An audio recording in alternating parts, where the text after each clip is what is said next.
Y pues nada, ¿no? Al final de temporada, no hay mucho de qué hablar porque los partidos terminaron prácticamente, queda uno solo, que es la despedida de Carlo Ancelotti, que se le va a despedir como corresponde, obviamente.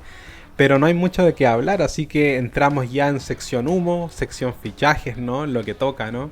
Y al final se está hablando mucho de que Álvaro Carreras va a ser el lateral izquierdo del Real Madrid, o así lo asegura más o menos el ASO, entre comillas, ¿no?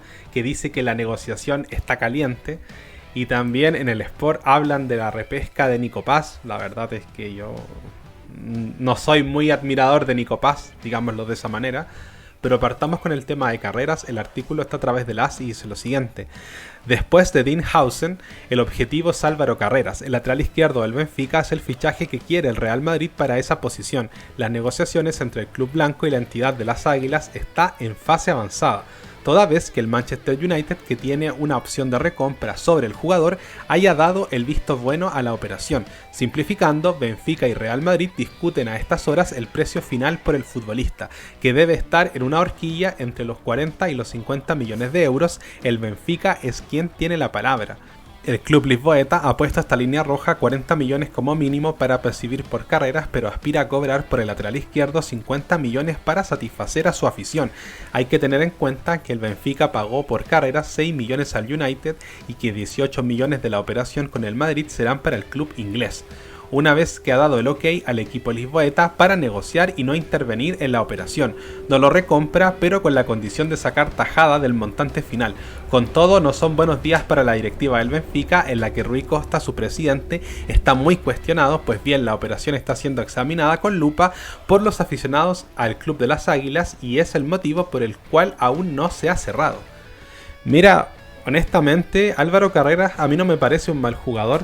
Yo recuerdo que lo vi jugar contra el Barcelona, cuando el Barça le robó al Benfica y al Lisboa, todavía lo recuerdo, perdón, cuando Fermín hace ese penal y después terminan un contragolpe con gol en el último minuto de Rafinha, que fue un robo asqueroso, la verdad, con el piscinazo de Lamil Piscinal también, que el Barcelona no debió ganar ese partido, le robaron al Benfica, hay que decir las cosas como son, pero en ese partido Álvaro Carreras hizo un partidazo, jugó muy bien, tenía, no sé, un desborde bastante pronunciado, era un jugador rápido, con mucho desborde, con mucha recuperación también, un jugador bastante interesante.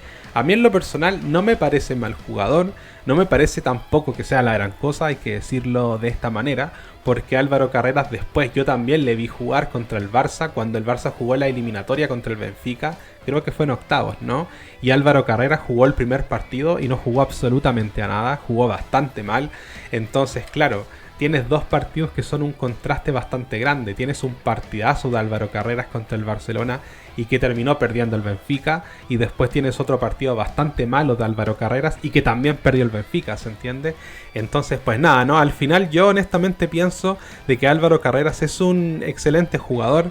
No sé si es, entre comillas, mejor que Fran García. O sea, a ver, yo creo que si Fran García es un 5, Álvaro Carreras es un 7. Hay que decirlo de esa manera. O sea, por ejemplo, Marcelo sería un 9 para mí, Roberto Carlos un 10, se entiende, pero Álvaro Carrera estaría siendo un 6,5, un 7, mientras que Fran García sería un 5, un 4, se entiende. Obviamente que mejora mucho lo que tienes por la banda izquierda, pero a mí en lo personal no sé si es la mejor opción, no sé si es el mejor jugador. Yo echo de menos que el Madrid fiche a un gran lateral y siento que Álvaro Carreras es más una promesa que realmente una solución. Y eso es lo que realmente me preocupa, porque veo que estamos fichando a un parche que puede ser un gran jugador o puede ser exactamente igual que Fran García. ¿Se entiende a lo que voy? A mí en lo personal no me gustan mucho los laterales españoles, especialmente los laterales izquierdos, siento que no son buenos. Hemos sacado mucho con Dani Carvajal, pero bueno, fue con Dani Carvajal. Después, ¿qué lateral ha sacado el Real Madrid? El único que ha sacado es Carvajal y tiene como 30 y tantos años, 33 creo que tiene Carvajal, y todavía está jugando, ¿se entiende? Pues nada, ¿no? Me parece una excelente noticia de todas formas, porque los fichajes en estos momentos son necesarios, el Real Madrid tiene que fichar y al final es lo que toca, ¿no? Y pasando a la otra noticia, vamos a hablar del tema de Nico Paz, ¿no? Una noticia de mundo deportivo, así que hay que tomarla con muchas pinzas, ¿no? Y dice lo siguiente: El Real Madrid quiere llegar al Mundial de Clubs reforzados especialmente en defensa y con un entrenador nuevo, Xabi Alonso, pero no solo el equipo blanco tiene como objetivo reforzarse en la saga, también en el centro del campo. Así los planes del equipo blanco es repescar a Nico Paz para que juegue el Mundial de Clubs. El centrocampista fue traspasado al Como de Cesc Fábregas por 6 millones de euros el pasado verano. Fue por el 50% de los derechos del jugador y el Real Madrid se guardó una opción de recompra. El equipo blanco tiene la intención de ejecutar esa opción de recompra, que es de 8 millones de euros. Nico Paz estará con el Real Madrid en el Mundial de Clubs y después será el momento en el que el club tome una decisión sobre el internacional argentino. Xabi Alonso tendrá mucho peso en el futuro de Nico Paz. El jugador está muy cotizado en Italia, donde la Juventus, entre otros, le sigue muy de cerca. Según el portal especializado Transfermarkt, en estos momentos tiene una valoración de mercado de 35 millones de euros. Mira, honestamente yo sé que hay mucha gente que se derrite por Nico Paz, especialmente el vikingo blanco, que cada vez que habla de Nico Paz le brillan los ojitos, ¿no? Pero a mí en lo personal no me parece un gran jugador. Yo lo vi jugar en el Madrid, también lo he visto jugar en el Como. Creo que me quedó la impresión del Nico Paz del Real Madrid, que hizo ese gol. ¿Recuerdas ese gol agónico que nos ganó un partido? Que al final Nico Paz no es un mal jugador, pero cuando yo lo vi jugar en el Real Madrid, a mí no me gustó. Las cosas como son, me parecía muy lento, que no tenía creación de fútbol, un jugador que no tenía regate, que lo único que tenía era pegarle al arco y nada más. Pero claro, ahora en el Como se ha salido bastante, está más rápido, está más grande, está más fuerte, tiene más velocidad, ahora mete pases en profundidad. Pero yo no siento que Nico Paz sea lo que el Madrid necesita. ¿Sabes por qué? Porque para ese perfil tenemos a Arda Güler. Nico Paz no es un creador de fútbol. El jugador del Stuttgart, Stila, ese jugador sí que me parece un creador de fútbol. Por lo menos un poquito más, ¿no? Porque tampoco es que sea su gran especialidad, ¿no? Es un creador de fútbol moderno, no como Toni Kroos, ¿se entiende? Es más de correr. Pero por lo menos ese jugador sí que tiene mucho más criterio con el balón. Nico Paz es otro Arda Güler. ¿Para qué queremos traer a otro Arda Güler? Si tenemos a Arda Güler, tenemos a Fede Valverde, tenemos a Bellingham, tenemos a Modric, que son de características muy similares.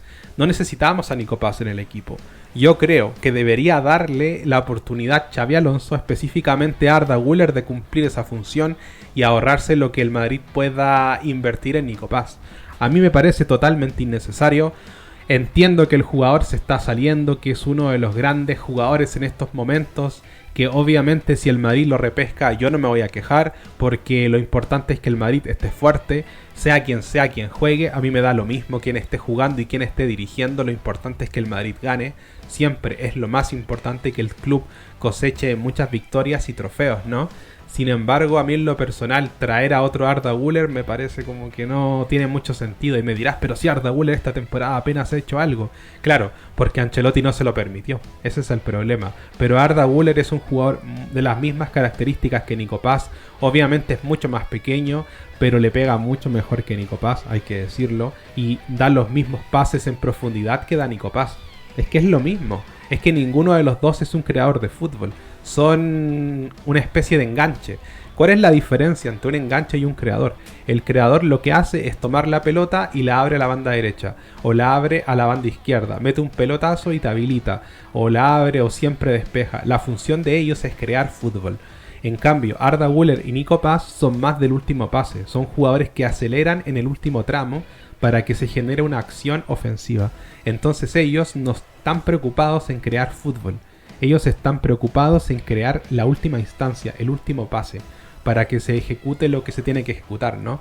Entonces, claro, hay una gran diferencia entre crear y ser el armador de un equipo. En este caso, o el generador del último pase. No es lo mismo, ¿se entiende? Hay mucha diferencia. Por lo tanto, si vas a traer a Nico Paz para crear fútbol, me parece una imbecilidad, porque al final Nico Paz no es un creador, es simplemente otro Arda Güler y nada más.